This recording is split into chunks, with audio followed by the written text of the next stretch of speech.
Houston beats Utah 66-52 for win number 22 on the season, but the night was all about sharpshooter number 21.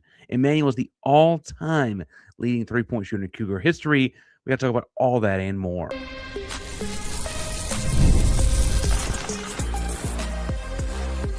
You are Locked On Cougs, your daily podcast on the Houston Cougars, part of the Locked On Podcast Network, your team every day. Welcome to Locked On Cougs, the daily podcast about your Houston Cougars. I'm your host, Houston-born teacher and coach Parker Ainsworth. And whether you're a Houston fan or just a hater who came to step by, thank you for making Locked On Cougs your first listen of the post-game, first listen the next morning, or first listen anywhere in between. Making Locked On Sports Podcast Network the number one sports podcast network in the world, making us the most listened to Houston Cougar show out there as well. I love all of the listeners, the interaction we get in these live shows post-game as Houston knocks off Utah.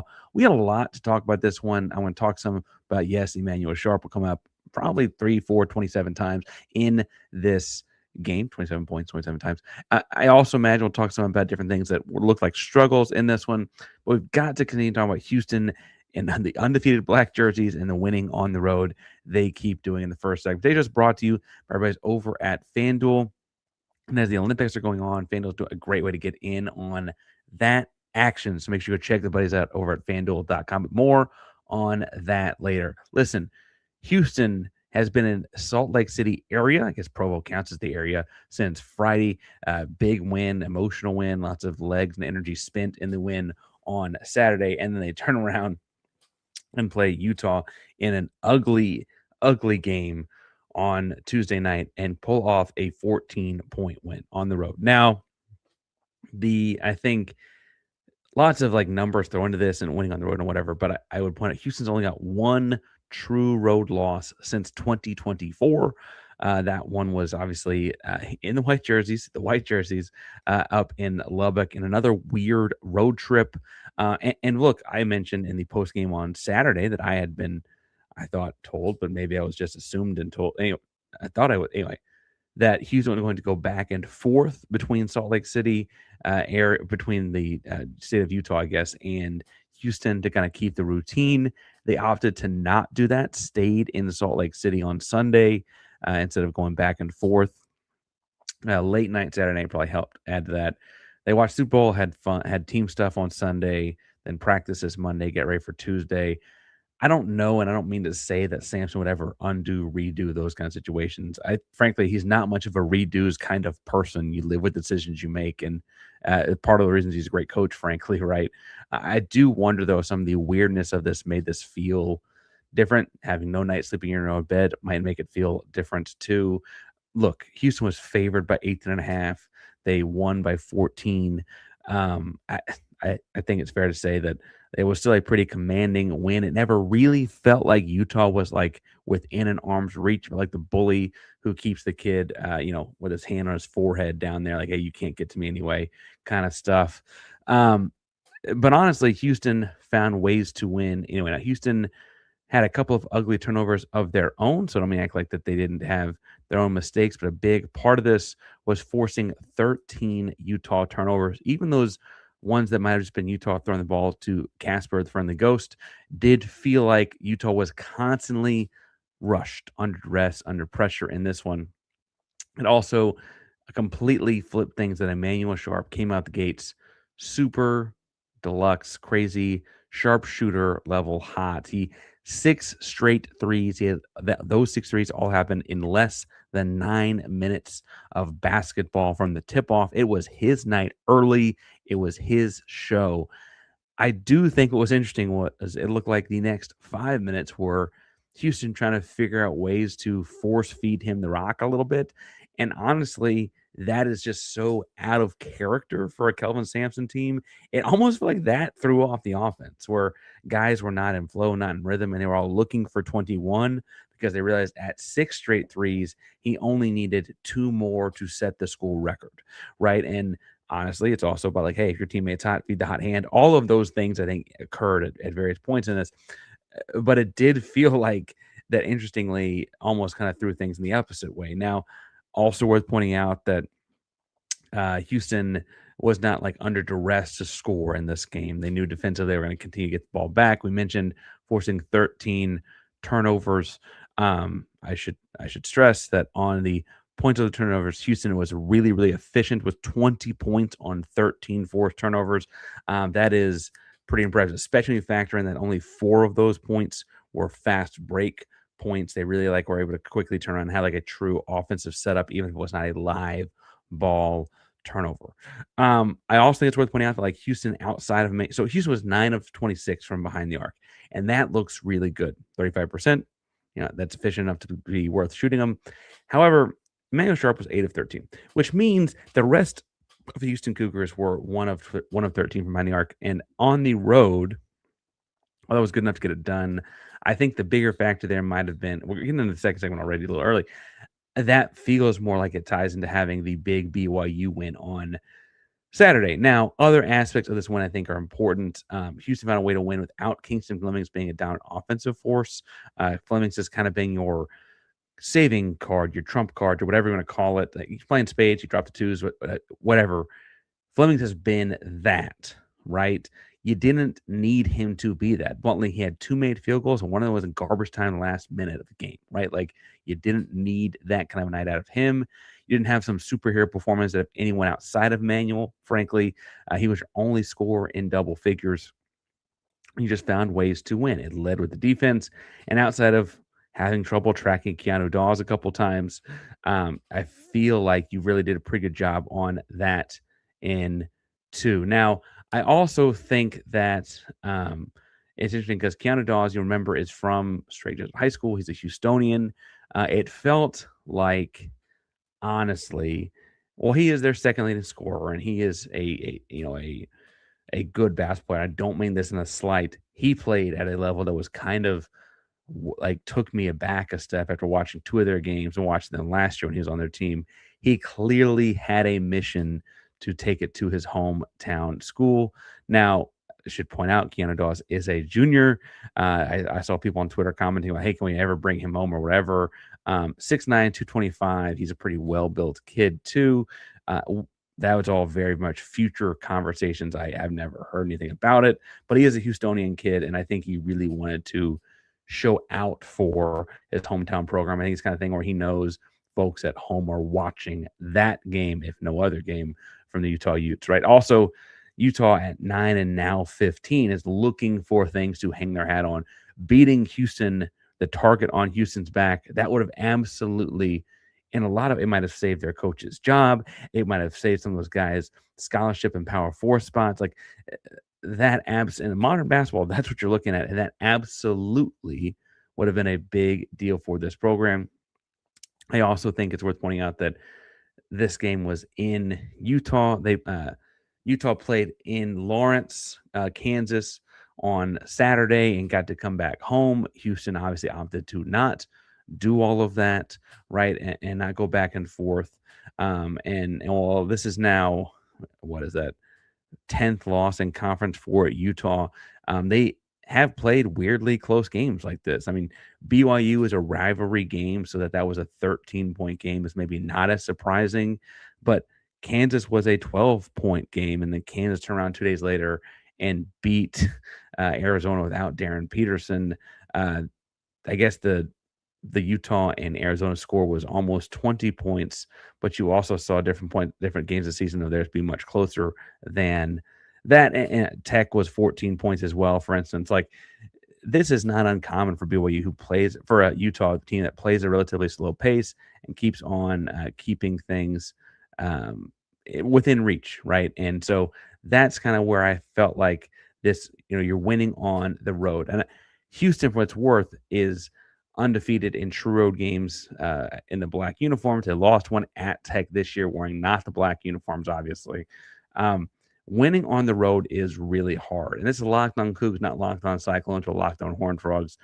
But the other big Big 12 game tonight ended up being Iowa State being unable to win on the road at TCU. Remember when Houston played TCU, we talked about how they've had weirdly close games, the bunch of top tier teams, and that they were going to beat one, and it was probably going to be a game in Fort Worth. And then Houston wins that game in a weirdly close one where Kristen Ag has a big first half, and you're looking for Emmanuel some in the second half. He was in foul or whatever. They pulled that out and won a close. We were like, oh man, it's not good enough. They're winning these close road games. Iowa State could not do that. Top 5 team in America, Iowa State could not do that. Took their third loss of the season. And frankly, I don't mean this begrudgingly. We'll talk about Iowa State when we get there. I think they're a very talented team. I think they play a very difficult type of basketball to coach against. It's very physical. It's very similar to Houston, frankly. The Iowa State losses are by 9 to Cincinnati. Okay, people lose at Kansas, that happens, and now at TCU, but they also, like, only beat Baylor by 3, beat Oklahoma State by 13. I guess Oklahoma State beats people now, that's what I know.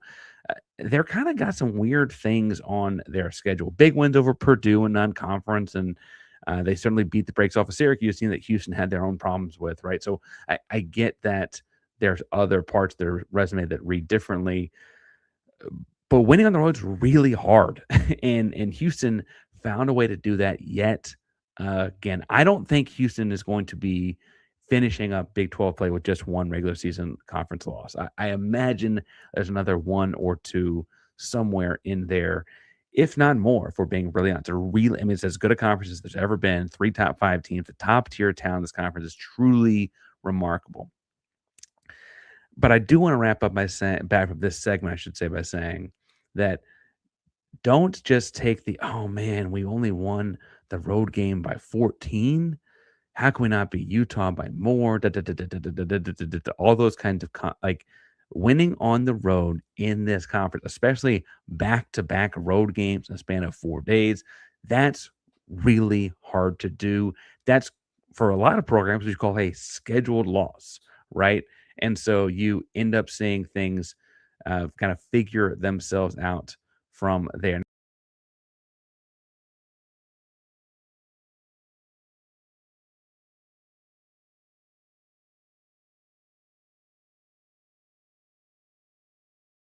Hey, we're back. I don't know what just happened there. I do want to talk some about how I think the listeners are there though.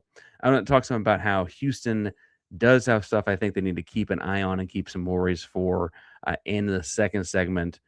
But before we get to that, today's show is brought to you by our buddies over at Indeed. Now, hiring is not always about just finding someone willing to take the job. It's also about finding the right person, the right background, someone who can actually help you and your business move forward, like apparently someone on the technical side of what happens in the Ainsworth household.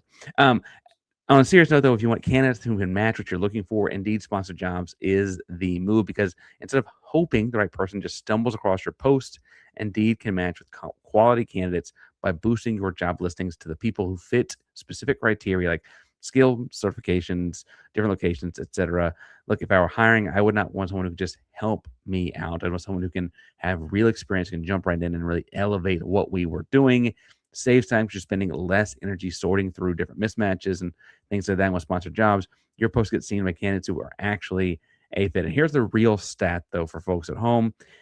In the minute I've been talking to you about Indeed, companies like yours have made 27 hires using Indeed, according to their own data at Indeed.com worldwide. Now, if you're hiring, spend less time searching and more time interviewing candidates who check all the boxes with Indeed sponsored jobs. Listen to the show and get $75 sponsored job credit to help your job the premium status it deserves at Indeed.com/podcast. That's Indeed.com/podcast. Terms and conditions apply. Hiring, do it the right way with Indeed. Today's show is also brought to you by us over at FanDuel because the winter games are officially here. And if you're anything like us, you're locking in for events you only get to see on the biggest stage every 4 years. And that's why following winter games on FanDuel just makes more sense. From medal counts, individual events, finding your favorite angle in sports you care about the most or that you're learning about as they're happening in front of you, FanDuel gives you the most ways to stay connected with that action. Hockey games, niche competitions. FanDuel keeps the entire Olympic experience engaging from start to finish. The winter games are on, and there's no better way to follow them than with FanDuel. Play your game.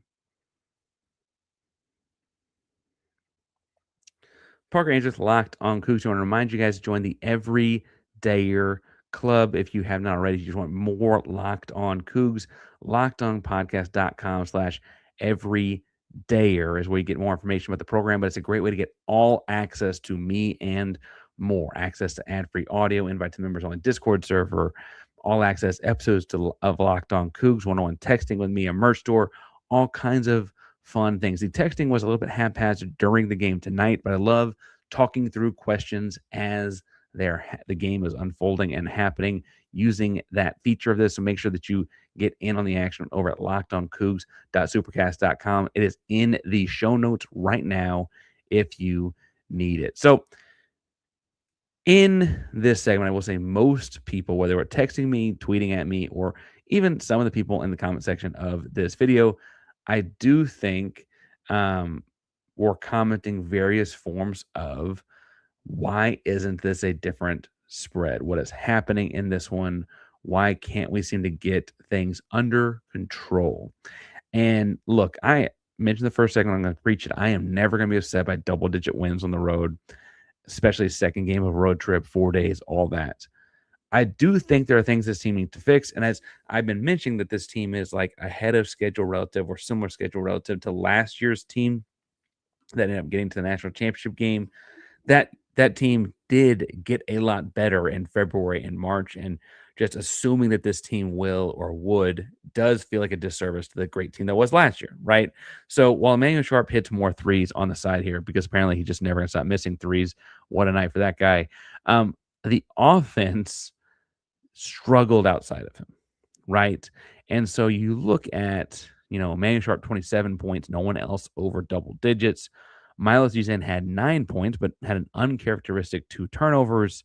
And I think that, look, I think that there are people ragging on him a lot because he is the easy target. He's frequently feeling like the 5th best offensive option out of the 5 starters, which is saying like because JoJo Tugler is not a guy you draw up offense for necessarily. They give him the first, set out of the gate or whatever. Typically, I still think though that a big thing that he brings to the table in Milos is the defensive side of the basketball. He's playing tremendous defense as a guard, typically getting the best guard matchup in the game.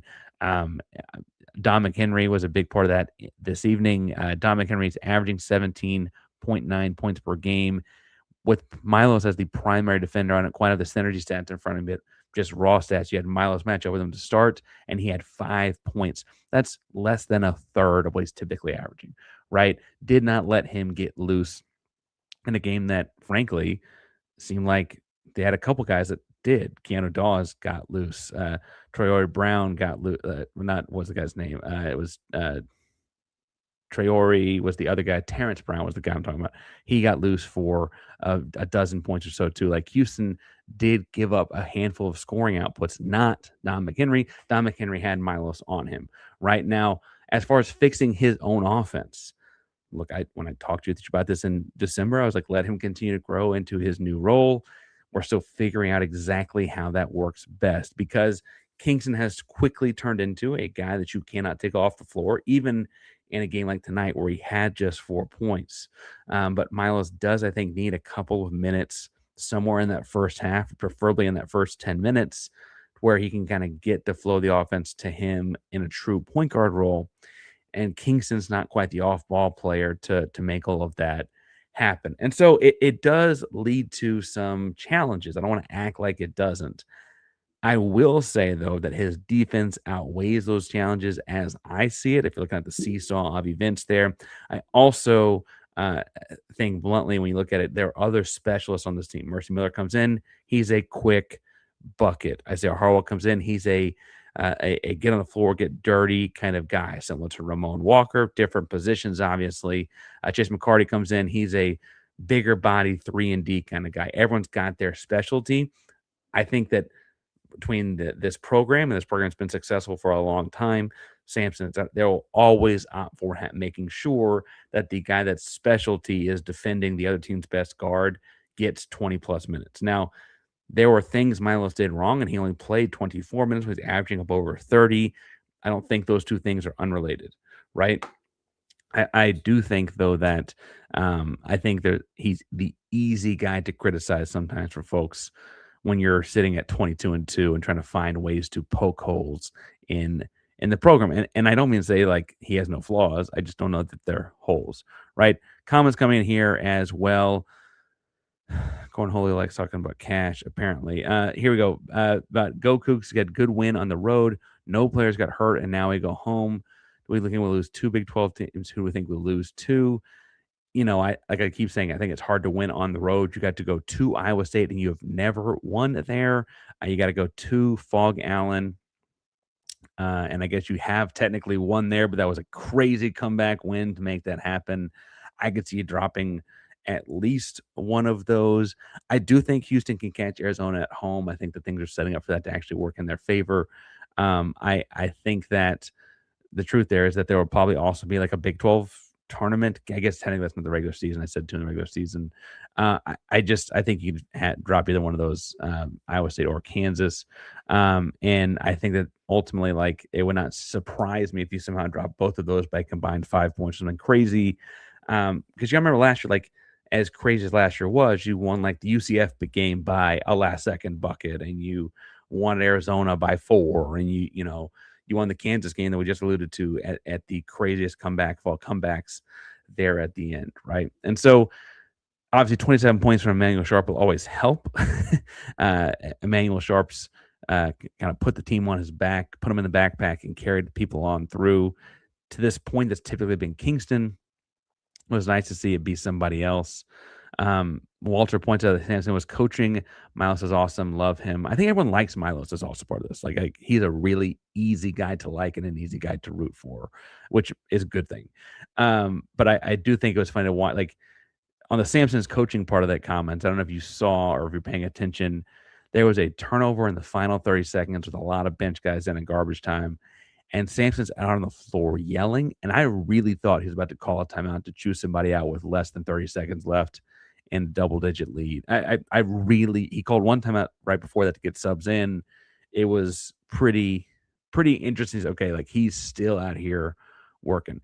Speaking of working, Emmanuel Sharp, we talked about him before. We talked about him more tonight.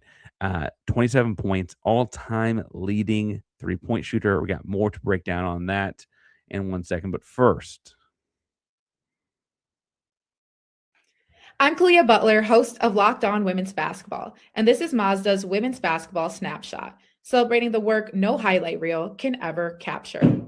Dawn Staley and South Carolina remain on top of the SEC standings after handing Tennessee their worst defeat in program history with a final score of 93-40. In the 43-point win, South Carolina shot 69% from the field. Tessa Johnson had a perfect shooting night, scoring 24 points, shooting 4 for 4 from the floor, including 2 threes, and made all 4 of her free throws.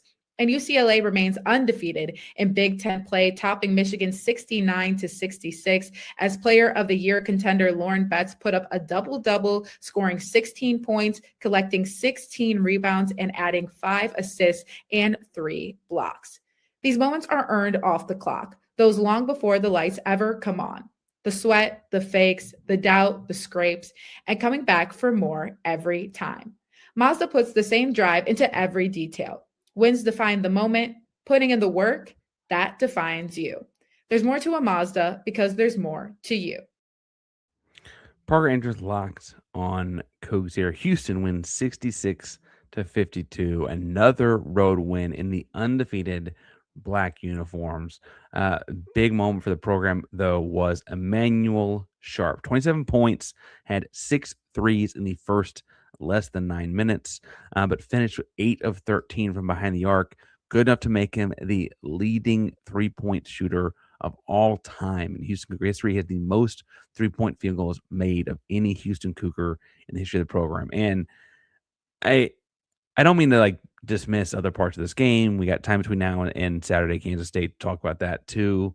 But in celebrating Emmanuel, I'm going to continue to look at like where he sits in different charts, because he is very, very quickly turning into a guy that's going to be climbing up the all-time wins lead at Houston. He can't catch Jawan Roberts. Jawan Roberts also played 6 years of college basketball, but he is set to pass Fabian White and become second later this month if all things go as planned.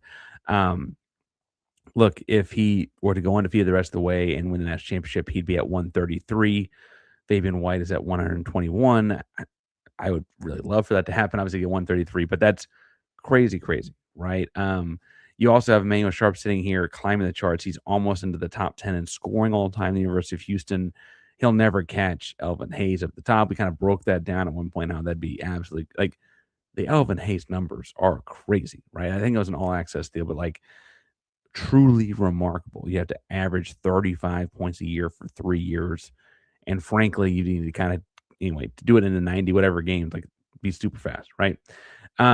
I also think, though, that Emmanuel, between the scoring, the winning, the story, frankly, he gets here in the Jarris Walker class, but he's technically a December grad of the year before because he comes into redshirt and fixes his leg because he has a bad leg injury at the end of high school. He's changed his body. And it was funny looking at pictures to make the graphic we put out for it, Locked on Coogs social media stuff.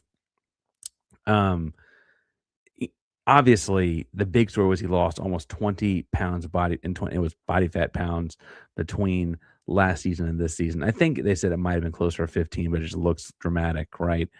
But even you go like from his own freshman year to his sophomore year, or his sophomore year to his junior year, or like when he showed up on campus as red shirt to that freshman year, Emmanuel's body transformation, his dedication to his craft is fascinating because it's so visible, right? Like go back and look at that team with he and Marcus and Jamal. I was really looking for a picture of he and Marcus together, to be honest, of he and Marcus and Jamal and that backcourt, right? Playing with Terrence Arsenault as a freshman and Jarris Walker on that team.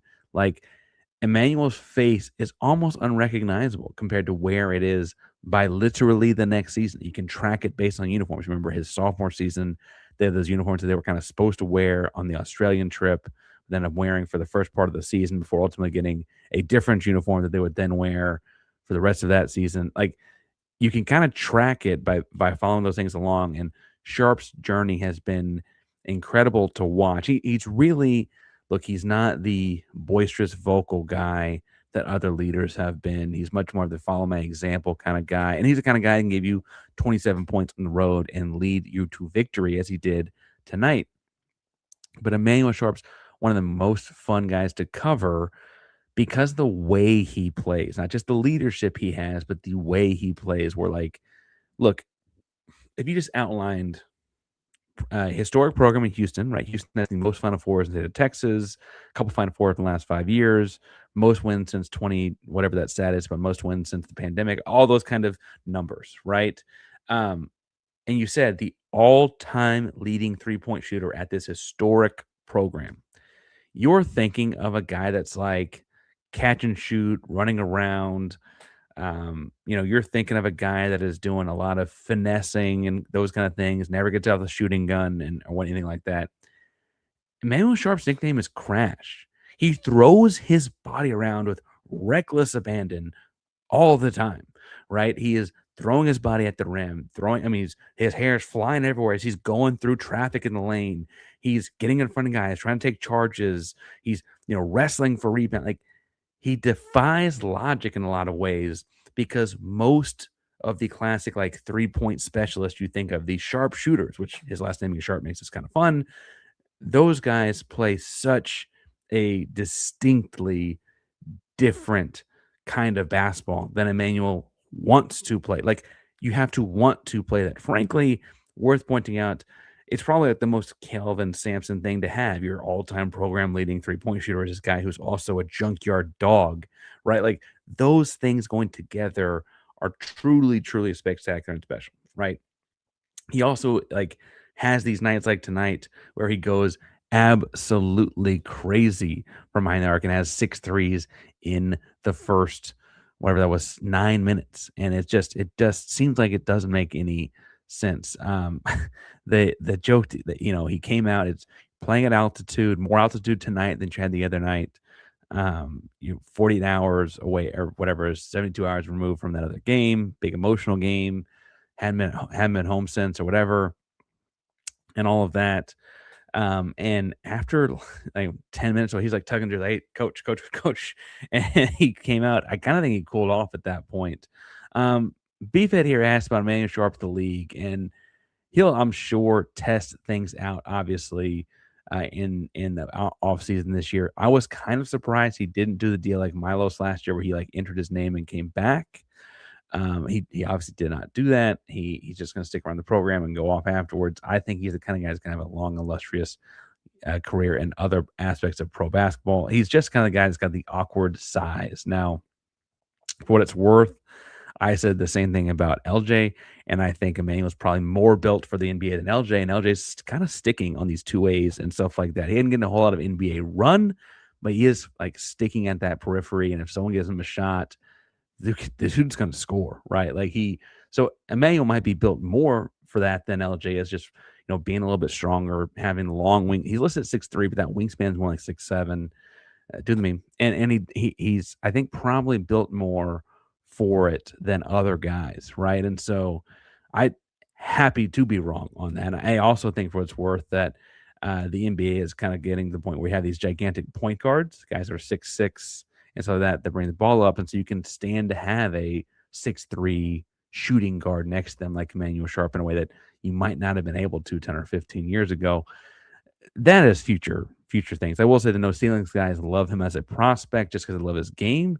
They're not putting him in the drafted range, but that doesn't mean you don't make the NBA either, right? So we'll talk more about that as we go. I just Emmanuel's the kind of legacy that, like, you're going to look up in 10 years and see his name all over different walls and books at the University of Houston from what he did in his time there. And I don't want to just dismiss, walk away, forget about those moments. And the number's going to go up a lot. He's going to break 300, I'd imagine, this season in terms of three-pointers made. And that's kind of crazy to think about. But really, really exciting time to be a Houston Cougar. Now, we got more to break down on basketball this week. We've got Kansas State this weekend. Was just connecting earlier with our Locked On Kansas State Wildcats host to make sure we get a crossover for that one, because Jerome Tang is a guy I like a lot at a personal level, but he's also on the hot seat there in the Little Apple. And then after that is this gauntlet we continue to talk about, where you have such a stressful 10 days of basketball. It's going to be so much fun to watch, but really, really hard. And so we'll talk about that and more very, very soon at Locked On Cougs. Hit subscribe and the bell so you know when things go live. Locked On Cougs is a proud member of the Locked On Podcast Network, and that means your team every day. Go Cougs.